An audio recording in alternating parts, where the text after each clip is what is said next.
All right, picture this. It's the 28th of the month. Your credit card payment is due tomorrow, and you're sitting there thinking, I'll just pay it when I get paid on the 1st. What's a couple days? 3 days later, you get hit with a $35 late fee. You're annoyed, you pay it, you move on. But here's what you didn't see. That $35 just became part of a $70 billion per year industry that's literally designed around the assumption that you're gonna mess up. And the wildest part? The companies collecting these fees aren't just hoping you'll be late once.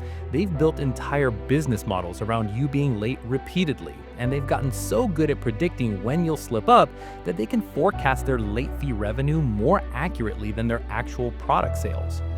My name is Minted Finance, and I spend way too much time thinking about why financial institutions make more money from our mistakes than from the actual services they provide. If you're someone who's ever paid a late fee and thought, well, that's just the cost of being forgetful, or if you've ever wondered why your bank seems to make it surprisingly difficult to pay things on time, hit subscribe and give this video a thumbs up, because what I'm about to show you is going to fundamentally change how you think about the entire financial system. Here's the thing. We think of late fees as this minor annoyance, right? Like a parking ticket or getting charged for extra guac. It's irritating, but it's not a big deal. Except here's what most people don't realize. Americans paid approximately $12 billion in credit card late fees alone in 2023. $12 billion. That's not overdraft fees. That's not utility late fees. That's not late rent penalties. That's just credit cards. When you add in everything else, bank overdraft fees, phone bill late charges, streaming services, insurance, we're looking at somewhere between $70 and $90 billion per year that Americans are paying just for being late. Now you might be thinking, okay, Minted Finance, but that's spread across millions of people, so it's probably just a few bucks here and there per person. And that's exactly what they want you to think. But when researchers actually tracked individual consumer behavior, they found something absolutely insane. The average American who pays late fees isn't paying 1 or 2 per year. They're paying 8 to 12. And here's where it gets interesting. About 30% of Americans account for roughly 85% of all late fee revenue. Let me put that in real numbers. If you're someone who occasionally pays a late fee, maybe once or twice per year, you're probably spending $50 to $70 annually. Annoying, but manageable. But if you're in that 30%, the chronic late fee payers, you're spending somewhere between $400 and $900 per year just on being late. That's not interest. That's not the actual bill. That's pure penalty fees. Now look, here's where this goes from annoying to actually kind of sinister, because these companies, they know exactly who you are. They've got entire departments dedicated to something called fee income optimization, which is corporate speak for how do we design our system so that people mess up as often as possible without it being technically illegal. I want you to understand how sophisticated this has gotten. Credit card companies use machine learning algorithms that analyze hundreds of data points about your behavior. When you typically pay bills, how you respond to reminders, whether you use autopay, your income volatility, even things like whether you're more likely to pay bills on weekdays versus weekends. And they use this data not to help you pay on time, but to predict with scary accuracy how much fee revenue you're going to generate over the next 12 months. There was this internal memo that got leaked from a major bank a few years ago during some regulatory proceedings, and I'm paraphrasing here, but it essentially said, our most profitable credit card customers are not the ones with the highest balances or the ones who carry debt month to month. Our most profitable customers are the ones who pay most of their bills on time, but miss approximately 2 to 4 payments per year. Think about that. Their ideal customer is someone who's responsible enough to keep using the card, but disorganized enough to generate predictable fee income. And here's the really messed up part, because they make it just difficult enough to pay on time that a certain percentage of people will always slip up. Due dates that change by a day or two each month, payment processing times that are deliberately vague, mobile apps that require 4 or 5 clicks to make a payment when it could be 1, email reminders that go to spam or arrive 12 hours before the deadline when you're already asleep. This is where the psychology gets really interesting, and this is the part that made me genuinely angry when I researched it, because late fees don't just cost you money once, they create this psychological cycle that actually make you more likely to pay late fees in the future. Here's how it works. You pay a late fee and your brain does this thing called moral licensing, where it goes, well, I already screwed up and paid the penalty, so the damage is done. This makes you less vigilant about the next payment because psychologically, you've already accepted yourself as someone who pays late fees.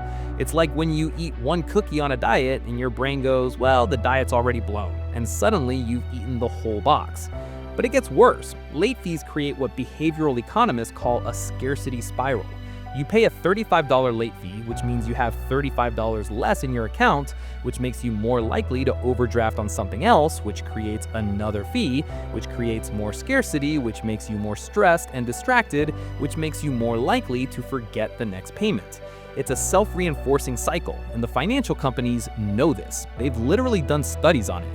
There's this researcher at Princeton who studied decision-making under financial stress, and what he found is that having unpaid bills and worrying about late fees literally reduces your cognitive capacity by about 13 IQ points. 13 points! That's the equivalent of losing a full night's sleep, except it's constant. And when you're operating with reduced cognitive capacity, what are you more likely to do? Miss payments, forget due dates, make the exact mistakes that generate more fees. Now, you might be thinking, okay, Minted Finance, but companies have to have due dates and they have to have some penalty for late payment, otherwise nobody would pay on time. And you're right, but here's what most people don't realize. The way late fees are structured has almost nothing to do with the actual cost to the company of processing a late payment and everything to do with maximizing revenue. Let me give you an example. The average late fee on a credit card is somewhere between $29 and $41, depending on if it's your first offense or a repeat offense. But the actual cost to the credit card company of a late payment, according to industry analysis, it's somewhere between 75 cents and $2. That's it. The late fee is literally 20 to 50 times the actual cost. But Minted Finance, you're saying, isn't the late fee supposed to be a deterrent? Okay, sure, but then explain this. Why do credit card companies send payment reminders 3 days before the due date instead of 7 days before the due date? Why do they process payments at weird times like 3 a.m. Eastern Time so that if you submit a payment at 11 p.m. Pacific, it might not count until the next business day?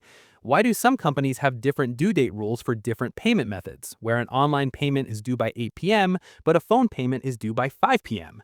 These aren't accidents, these are design choices, and they're design choices that consistently favor the company generating fee income over the customer successfully paying on time. Here's where it gets really interesting from a policy perspective, because regulators have actually tried to fix this multiple times, and every single time the financial industry finds a way around it. In 2009, the Card Act put restrictions on credit card fees, including limiting late fees and requiring clear disclosure of due dates. And you know what happened? Credit card companies just shifted their revenue model. They introduced new types of fees, they changed how they calculated minimum payments to make them easier to miss, and within 3 years, late fee revenue was right back where it started, just categorized differently. The Consumer Financial Protection Bureau tried again in 2023, proposing a rule to cap credit card late fees at $8. $8, which is still 4 times the actual cost, but whatever. And the industry response? They claimed this would reduce access to credit to vulnerable consumers because they wouldn't be able to subsidize rewards programs without late fee income. Let me translate that for you. If we can't charge massive penalties to disorganized people, we can't afford to give free airline miles to organized people. That's literally the argument. Now look, here's the part that really makes me frustrated, and it's the part nobody wants to talk about. Because when we dig into who's actually paying these $70 billion in late fees annually, it's not random. It's not evenly distributed across the population. It's incredibly concentrated among people who can least afford it. Lower-income Americans are 3 times more likely to pay late fees than higher-income Americans, even when controlling for the number of bills they have. Why? Because if you're living paycheck to paycheck, you might literally not have the money to pay a bill until you get paid, even if you remembered the due date. If you're working 2 jobs, you've got less mental bandwidth to track due dates. If you're dealing with unstable income, you can't set up autopay because you don't know if the money will be there on the right day. And here's the really messed up part, because the people paying the most in late fees are often the same people getting charged the highest interest rates, the highest overdraft fees, the highest fees for everything. There's this thing in economics called the poverty premium, where it literally costs more money to be poor because you pay more for basic financial services, and late fees are a huge part of that. All right, so what do we actually do about this? Because I can complain about predatory fee structures all day long, but if you're watching this video, you probably want actual tactics to stop hemorrhaging money on late fees. First thing, you need to do a late fee audit. I want you to go through the last 12 months of bank and credit card statements and add up every single late fee you paid. Not just credit cards, everything. Phone bill, utilities, streaming services, insurance, rent, everything. Write down the total number. For a lot of you, this number is going to be genuinely shocking.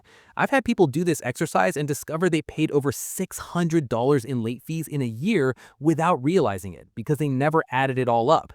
Second, you need to understand your own late payment pattern, because here's the thing. Most people aren't randomly late on bills. There's usually a pattern. Some people are always late on the same bill because it has a weird due date. Some people are late on everything at the end of the month because that's when they're lowest on cash. Some people are late on smaller bills because they prioritize the big ones. Figure out your pattern because you can't fix what you don't understand. Third, and this is non